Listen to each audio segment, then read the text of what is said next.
Shabbat Shalom a todos, sejam todos muito bem-vindos ao nosso canal. Para quem não nos conhece, eu sou o Bispo Ronaldo e hoje nós temos mais um tema para a sua vida, tá bom? Estamos aqui para poder abençoar a sua vida com conhecimento e eu quero pedir a colaboração de todos vocês que nos ajude com o seu like, ao seu compartilhamento, tá bom? Nas redes sociais, Facebook, Instagram, e deixe bastante like aí, tá bom? Para as nossas vidas, que Deus possa abençoar a vida de vocês. Hoje nós vamos estar falando sobre o Apocalipse, né? Capítulo de número 3 e o versículo de números 7 e 8, tá bom? Sobre um portal que o Senhor Deus ele tem deixado aí, tá bom? Para as nossas vidas. Nós vamos fazer aqui um passo a passo para que você possa entender, tá? Que existe 620 portais, tá bom? Que o ser humano, a cristandade ainda não conhece, tá bom? E nós estamos aqui para poder estar trazendo para vocês, tá bom?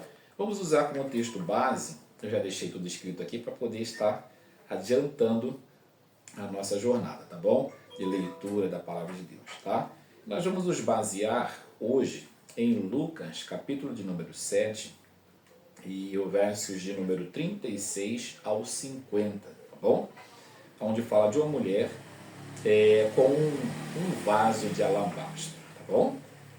E que ela chega até diante de Jesus, portanto, derrama lá suas lágrimas aos pés de Jesus, e ela ali, então, ela enxuga os pés de Jesus com os seus cabelos, tá? Todos nós já conhecemos esse texto e vamos entender qual a correlação que tem de texto, tá?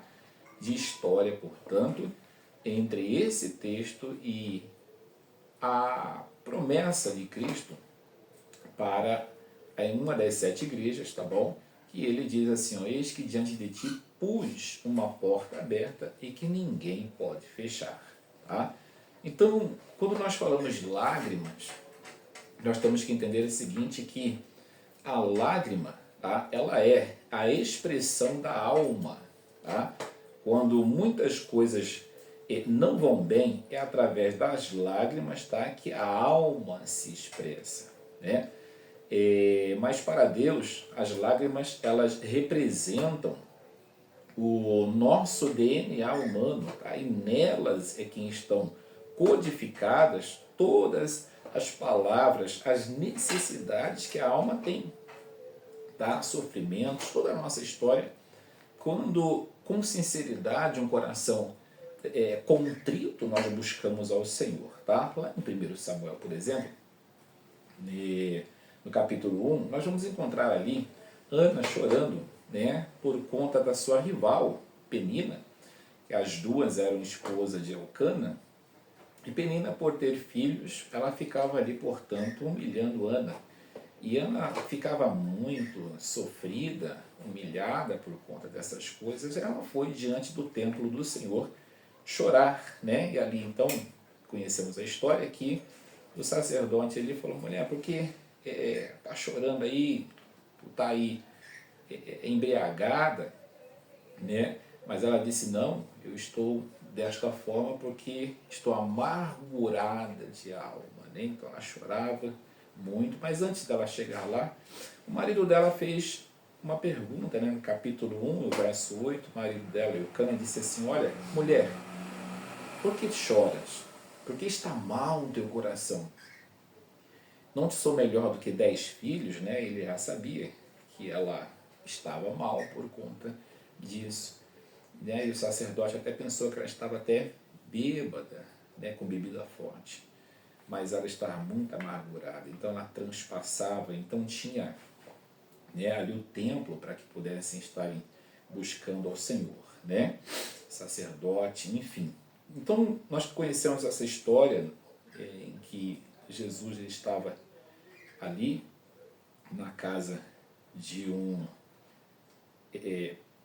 fariseu, e ali estava então, portanto, veio por detrás uma mulher, né, que fez todo esse trabalho, já instruída pela Torá, instruída pelos ensinamentos, né, da palavra de Deus.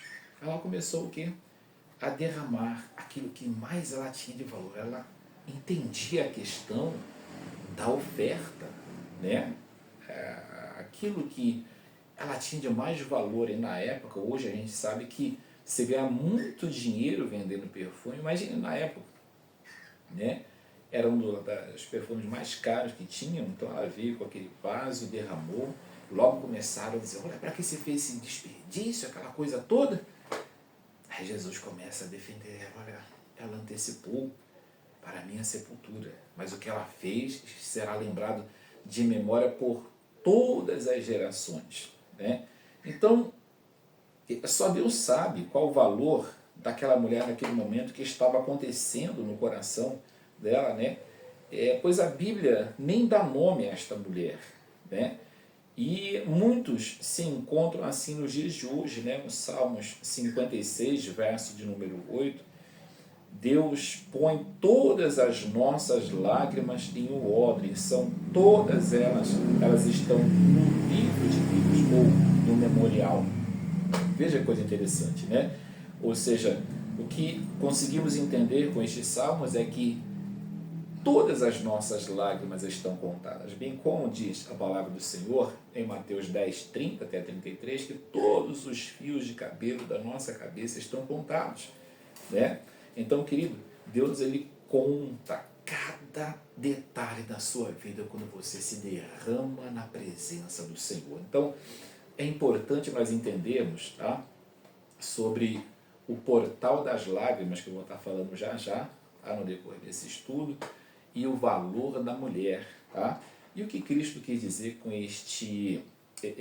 essa porta, eis que diante de ti pus uma porta aberta que ninguém pode fechar. Tá? Então, nas horas mais difíceis da nossa vida, seja amigos, marido, esposa, filhos, parente, ministério, enfim, mídia, todos nos abandonam, não entendem que nós estamos sendo moldados muitas das vezes pelo Senhor, bem como aconteceu com Ana.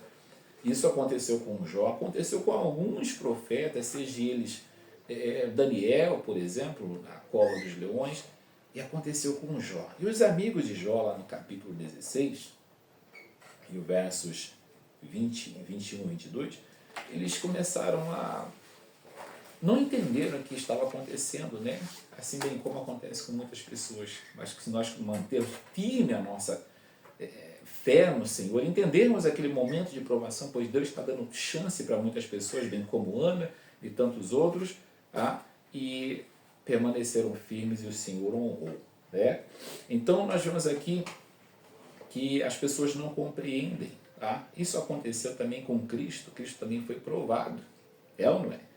Mas ele foi provado, foi fiel até a morte de cruz, tá?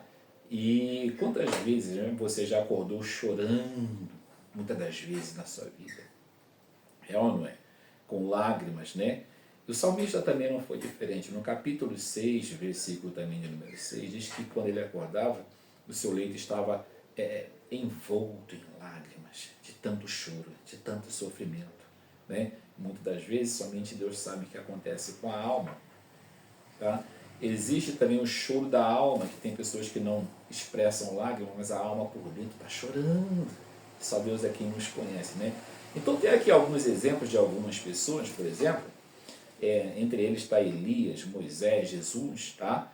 Moisés está lá em Números capítulo 11, 15, Elias, 1 Reis, né? Capítulo 19, verso 4, Jesus está lá em Mateus 26, 38. Em alguns momentos Jesus chorou, tá? A Bíblia pelo menos relata aqui de 3 momentos que Jesus chorou lá com Lázaro no Getsemane, quando viu também a cidade de Jerusalém, tá bom?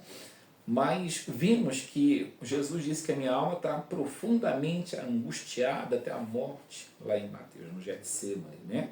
Nós sabemos que todos nós estamos sujeitos a isso, é ou não é? Até os grandes profetas, até o próprio Senhor Jesus, tá? Mas em Salmos capítulo 30, e o versículo 5 diz que o choro pode durar uma noite, mas a alegria, ela vem ao amanhecer. Que isso aconteça na tua vida, para a glória de Deus, que a noite seja passada e que a alegria, a resposta do Senhor pela tua fé, pela tua perseverança, continue, amém, na tua vida, tá bom? E uma delas também no Novo Testamento era Maria, que foi lá no sepulcro procurando Jesus, chorava muito. Jesus disse as mesmas palavras que Eucana disse: mulher, por que choras? A quem buscares? E ela não entendia que estava falando com o próprio Senhor Jesus. Tem momentos que você está tão envolvido no sofrimento, em tantas coisas da vida, que o Senhor está contigo lado a lado e muitas das vezes você nem mesmo percebe. É ou não é? Assim aconteceu com Maria. Tanto Ana quanto Maria, quanto a igreja, porque quando nós estudamos profecia, mulher em profecia significa igreja. Muitas das vezes a igreja está chorando, ali, angustiada, passando perseguição, tanta coisa. O Senhor está com a sua igreja, o noivo está lado a lado com ela, né? E nós vemos isso em João, capítulo 20, verso 15. Né? Então é importante dizer, a partir desse momento, que no judaísmo, tá, o choro ele é capaz de mudar sentenças divinas, mesmo quando elas já foram executadas ou que estão em andamento. Tá?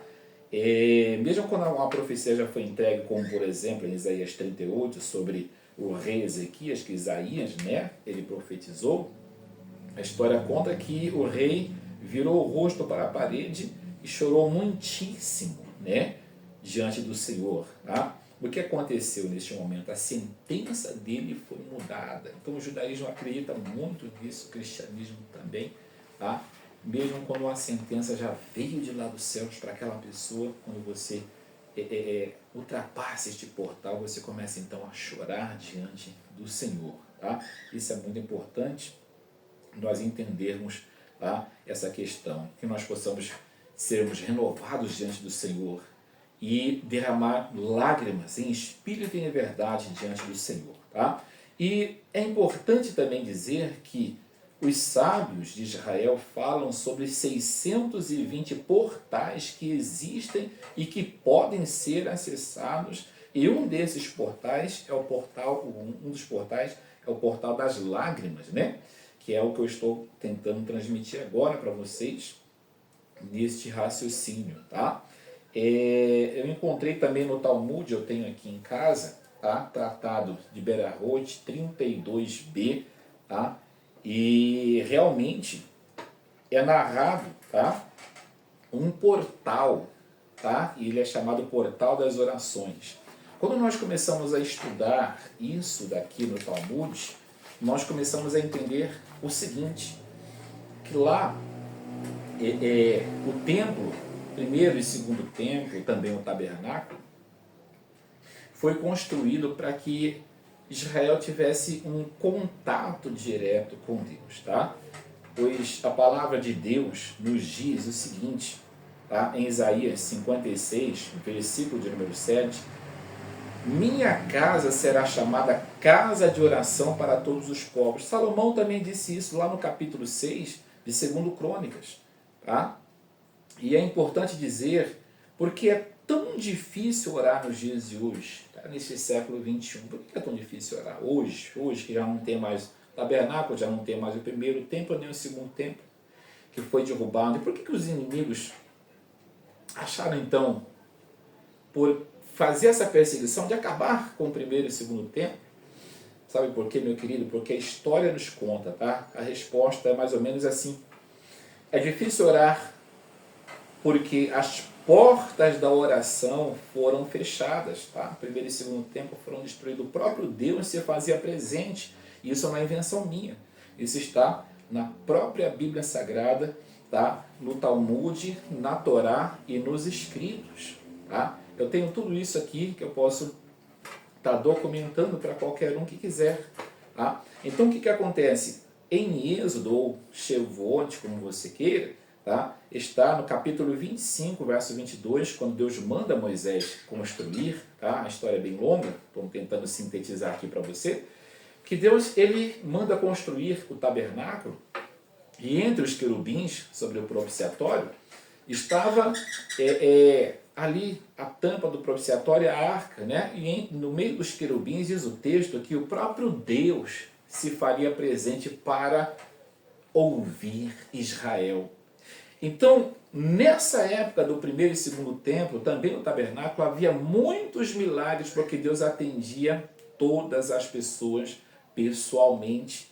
Então o inimigo, agora sabendo disso, o que ele faz? Ele destrói, tá, o primeiro e segundo templo e já não tem mais, portanto, o portal para o qual o povo falava diretamente com Deus. Hoje nós temos o Senhor Jesus, tá? Mas ele subiu e ele mesmo disse, tá? No Evangelho de João, né, no capítulo de número 10, verso 9, ele diz assim: eu sou a porta, quem entrar, entrará e sairá, e quem entrar por mim, entrará, sairá e achará pastagens, né?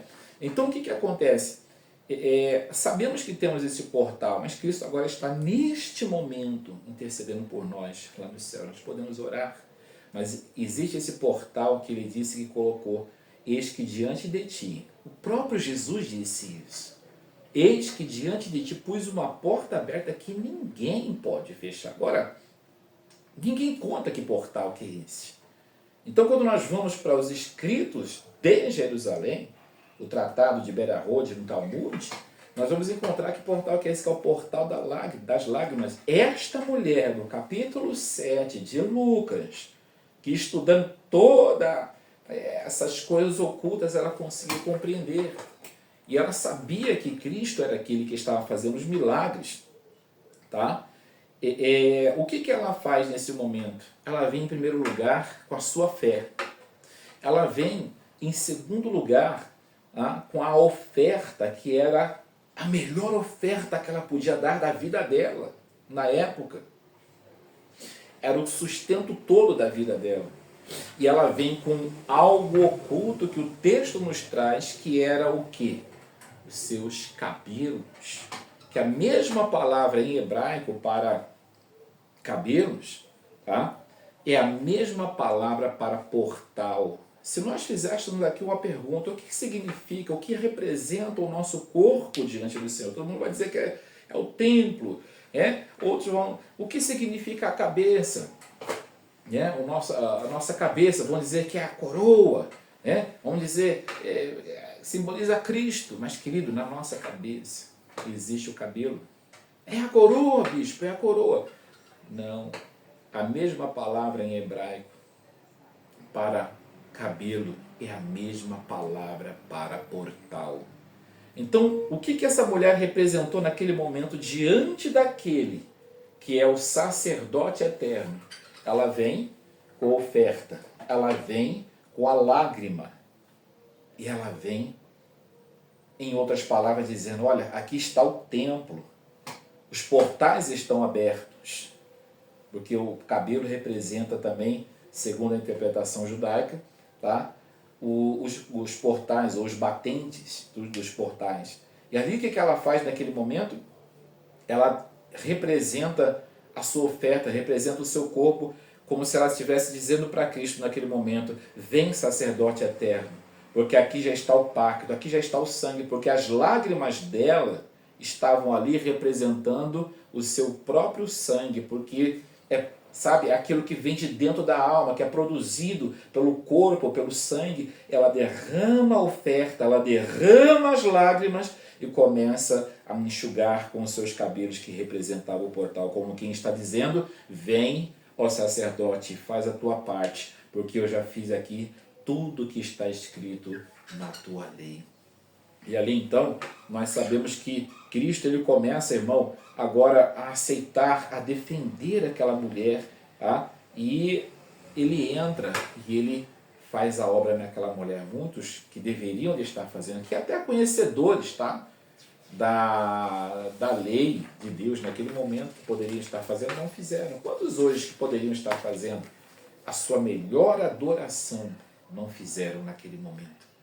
Mas aquela mulher, ela acreditou, ela semeou tanto aquilo que ela já tinha ganho como oferta, como também o seu próprio sangue, e se entregou aos pés daquela. Ela simboliza, sabe o que, irmão? A igreja, que faz uma verdadeira adoração naquele momento. E o próprio mestre a defende e diz que aquilo que ela fez está sendo registrado para todo sempre. Tá? Então, querido, querida, nós precisamos de estar entendendo todo esse aparato espiritual, tá? Que aquela mulher ela sela um pacto com o rei, o Senhor Jesus. Tá? E eu tenho certeza que nós possamos estar, né, cada dia compreendendo esses trabalhos que o Senhor Deus ele tem feito para as nossas vidas. Né?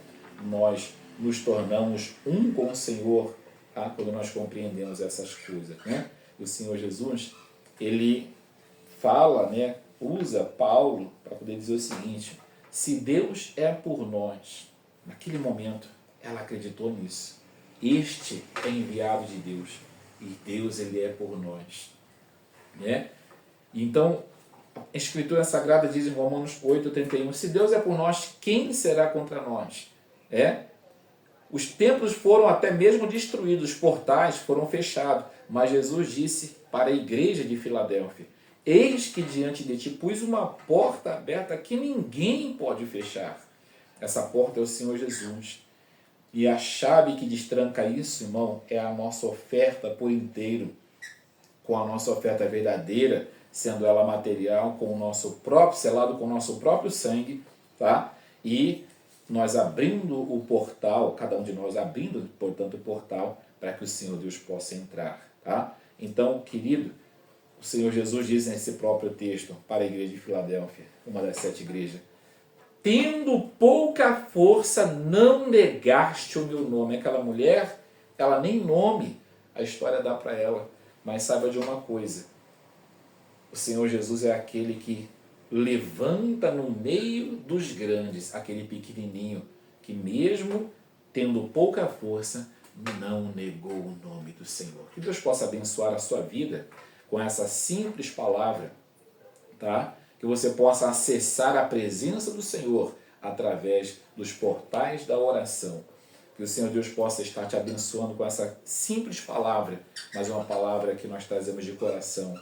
Que você possa estar derramando lágrimas verdadeiras, abrindo portais e trazendo a presença de Deus, a Shekinah do Senhor para esta dimensão, bem como aquela mulher que até hoje ela é lembrada e será lembrada em todas as dimensões para a glória de Deus. Deus te abençoe e te guarde no nome do Senhor Jesus. Eu peço o seu like, a sua colaboração, tá bom? Nos ajude a divulgar este canal e nas redes sociais. Que Deus possa te abençoar no nome de Jesus. Eu agradeço a todos vocês. Que Deus vos abençoe e vos guarde em nome do Senhor Jesus.